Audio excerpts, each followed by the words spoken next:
Yes, it is. The only way I can make any type of comparison would be to compare the '67 season to this moment. He was the reigning king of the diamond, a titan in his prime, on track for immortality. Then, in the blink of an eye, he vanished. His career, a meteoric rise, ended not with a bang but with a whisper. Today on Baseball Legends, we delve into the baffling disappearance of a man who had it all, and chose to throw it all away. Imagine this, you're 27 years old. You've just completed your third consecutive All-Star season. Your batting average for the year sits at a blistering .315, a testament to your consistent brilliance. You've got speed on the base paths, a glove that sparkles in the field, and a name that echoes through ballparks across America. You're not just a player, you're a phenomenon. This was Carl Yastrzemski in 1967. But wait, that was his Triple Crown year, right? Yes, and we'll get to that legendary season, but this story isn't about the peak of his powers. This story is about a different legend, a player whose trajectory looked eerily similar, yet ended in a mystery that still haunts baseball fans. His name was Vida Blue. And in 1971, he wasn't just an all-star. He was the electrifying, intimidating presence that struck fear into every hitter's heart. He was a Southpaw fireballer, a phenom who painted the strike zone with triple-digit heat. His 1971 season was nothing short of seismic.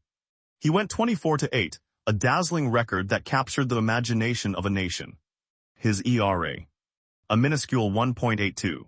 He hurled 8 shutouts, a feat that speaks volumes about his dominance. He struck out 301 batters, a number that's almost unheard of in today's game. Vida Blue, at 22 years old, was on top of the baseball world.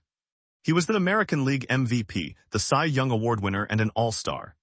He was the face of the Oakland Athletics, a team he helped lead to a World Series championship. He was a bona fide superstar, with a future that seemed brighter than the California sun. His story, however, took a sharp, unexpected turn. A turn that would see him walk away from the game he seemingly loved, from the accolades he so richly deserved, and from the fans who adored him. It wasn't an injury, it wasn't a trade dispute. It was something far more personal, far more perplexing. Today we're going to unravel the enigma of Vida Blue, the all-star who walked away.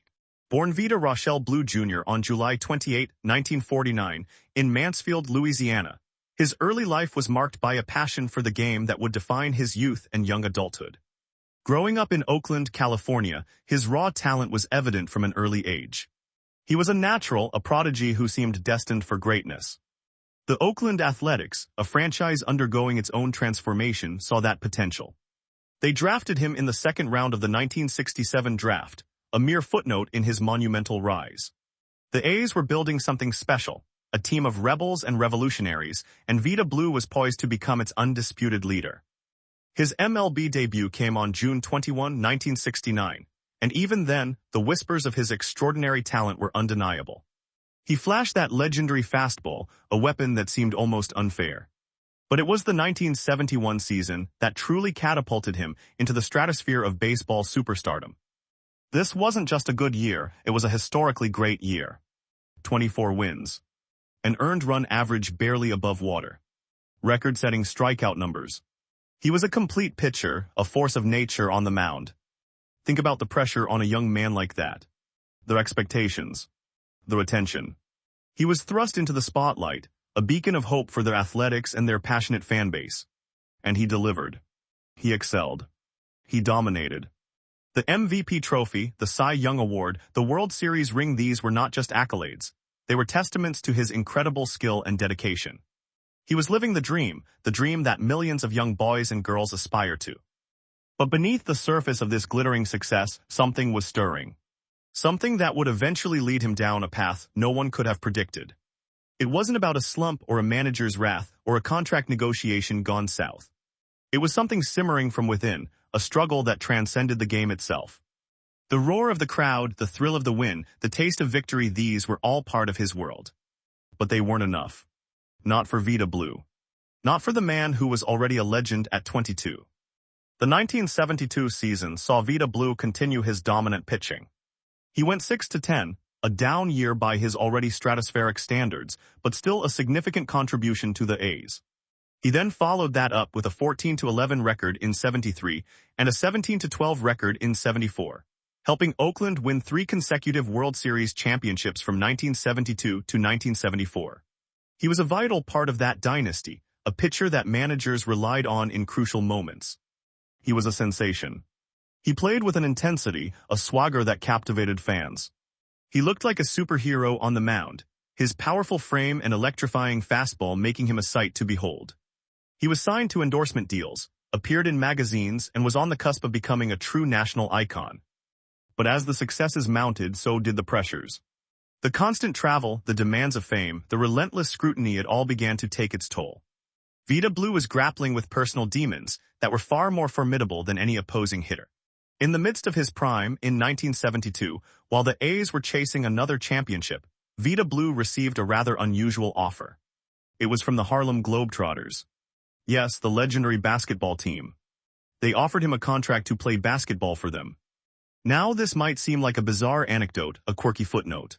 But it reveals something profound about Vida Blue's state of mind. He was drawn to new challenges, perhaps even to a different kind of spotlight, a different kind of escape. It wasn't that he didn't love baseball. He was undeniably good at it, perhaps one of the greatest left-handed pitchers of all time. But the world of professional baseball, with its intense demands and public gaze, was becoming a cage. Rumors swirled about his lifestyle, about his struggles with substance abuse. While these were not fully public at the time, they were whispers that added to the growing enigma of the talented pitcher. He was human, and like many humans, he was wrestling with personal battles. And then on April 17, 1975, things took a dramatic turn.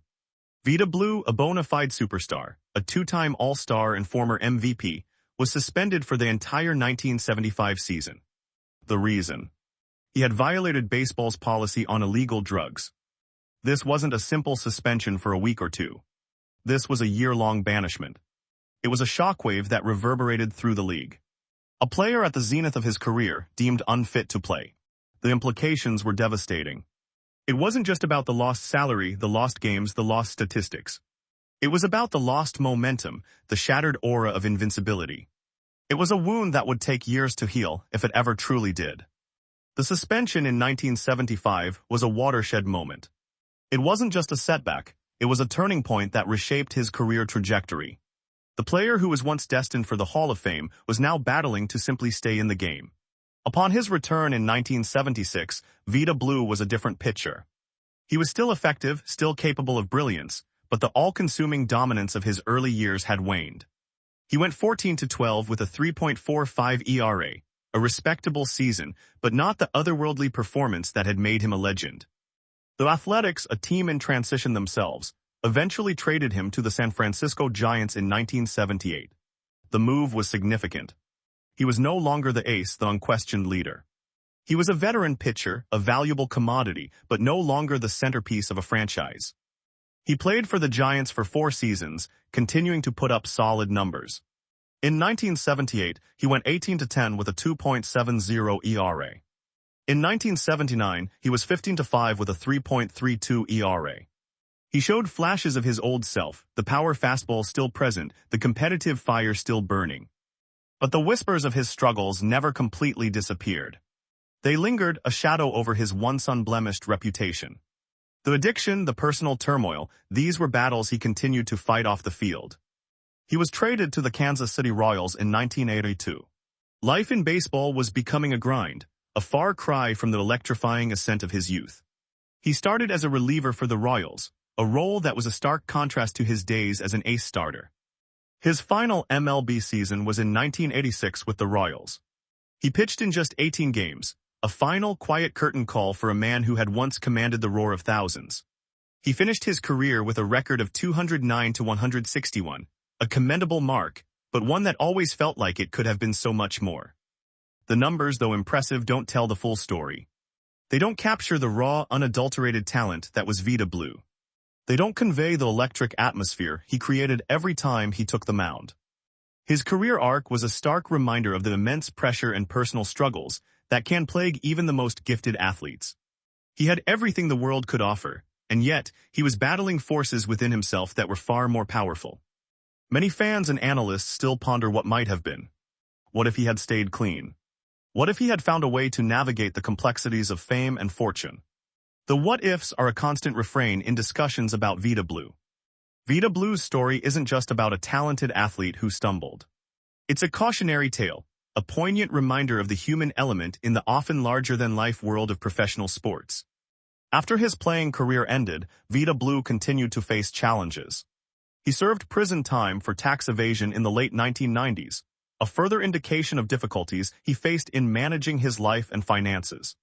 These were not the triumphant headlines he had once commanded. He has since become an advocate for substance abuse awareness and recovery. He speaks openly about his struggles, sharing his experiences to help others avoid the pitfalls he encountered. This is the quiet strength of a man who has seen the highs and the lows. His legacy is complex. He is remembered as one of the most exciting and dominant pitchers of his era. His 1971 season is etched in baseball lore, a performance of unparalleled brilliance. He was a trailblazer, a player who broke barriers and captivated audiences with his electrifying style. But he is also remembered for the path not taken, for the potential that was not fully realized. The Hall of Fame, a place many felt was his destiny, remains elusive. The statistics, while strong, are tinged with the knowledge of what could have been. The story of Vida Blue is not one of failure, but of human struggle. It's about the immense talent that can be both a gift and a burden. It's about the battles fought not on the field but within. He was an all-star, a Cy Young winner, an MVP, a World Series champion. He was a phenomenon. Then the pressures of fame, the allure of destructive habits, and the personal demons he silently battled led him down a path of hardship. His walking away wasn't a conscious decision to abandon the sport. It was a consequence of struggles that overwhelmed him. He didn't just walk away from baseball, he walked away from the life he had built, a life that was suddenly too much to bear. He gave us moments of pure magic, flashes of baseball perfection that we will never forget. He inspired a generation with his talent and his power. And in his struggles, he has provided a valuable lesson for us all. Vida Blue. The name still conjures images of a fireballing lefty, a force of nature who seemed destined for Cooperstown. He was a prodigy, an MVP, a champion. And then he faded. His story is a stark reminder that even the brightest stars can falter, and that the greatest battles are often fought in the quiet moments, away from the cheering crowds. He was an all-star, and then the game became too great a burden to bear. He walked away, leaving behind a legacy of breathtaking brilliance and a million unanswered questions.